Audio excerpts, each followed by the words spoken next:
আসসালামু আলাইকুম রহমতুল্লাহ। প্রিয় প্রবাসী ভাইয়েরা কেমন আছেন? যারা ব্যালট পেপার ইতিমধ্যে পেয়েছেন, আশা করি সকলেই পেয়েছেন। তো কিভাবে পূরণ করবেন অনেকে বুঝবেন না বা বুঝতেছেন না। তো সেই কারণে এই ভিডিওটা করা। সেটা হলো আমরা ব্যালট পেপারের মেইন খামটা খোলার পরে আমরা চারটা জিনিস পাবো। একটা হলো হলুদ হলুদ খাম, যেটা ফেরত পাঠাতে হবে। আর একটা ব্যালট সম্বলিত পেপার। আর একটা পাবো হ্যানা ভোটের। আর একটা পাবো হলো নির্দেশিকা, এবং আরেকটা খাম পাবো আমরা।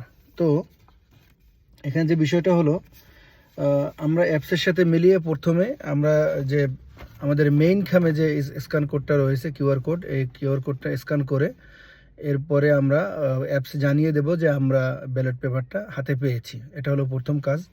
নাম্বার 2 হলো ব্যালট পেপার ভোট দেওয়া। তো এটা অ্যাপসের সাথে মিলিয়ে আমরা দেখব যে আমাদের প্রার্থী কে কে আছে আমাদের নির্বাচনী এলাকায়। ওটা অটোমেটিক এখন সবার মোবাইলে, সবার অ্যাপসেই অলরেডি চলে আসছে, গতকালকে থেকে চলে আসছে।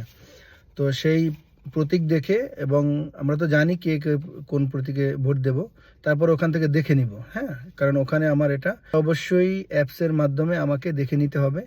ওই অপশনটা আমাকে ফিল আপ করতে হবে, এটা হলো নিয়ম। তো ফিল আপ করার পরে আমরা আমাদের ব্যালট পেপারের যে অংশ সেটা নিব, এইটা আমরা হাতে নিব, এবং এটাই আমরা ভোট দিব। টিক চিহ্ন অথবা ক্রোশ চিহ্ন দেব আমাদের যে প্রার্থীকে আমরা ভোট দিব, যে প্রতীকে আমরা ভোট দিব। দেওয়ার পরে হ্যাঁ না সম্বলিত যে পেপারটা, এটা আমরা হ্যাঁ অথবা না ফিল আপ করে, এরপরে আমাদের আরেকটা যে নির্দেশিকা রয়েছে, এই যে নির্দেশিকা, এই নির্দেশিকার অপর সাইডে দেখবেন উপরের দিকে ক্রমিক নাম্বার আছে। এখানে আমি একটু দেখাই আপনাদেরকে, আমি ক্রমিক নাম্বারটা আলাদা করে রাখি। এইখানে উপরে আমাদের ক্রমিক নাম্বার দেওয়া আছে। এই ক্রমিক নাম্বারটা এখানে বসাতে হবে, এই ঘরের মধ্যে বসাতে হবে।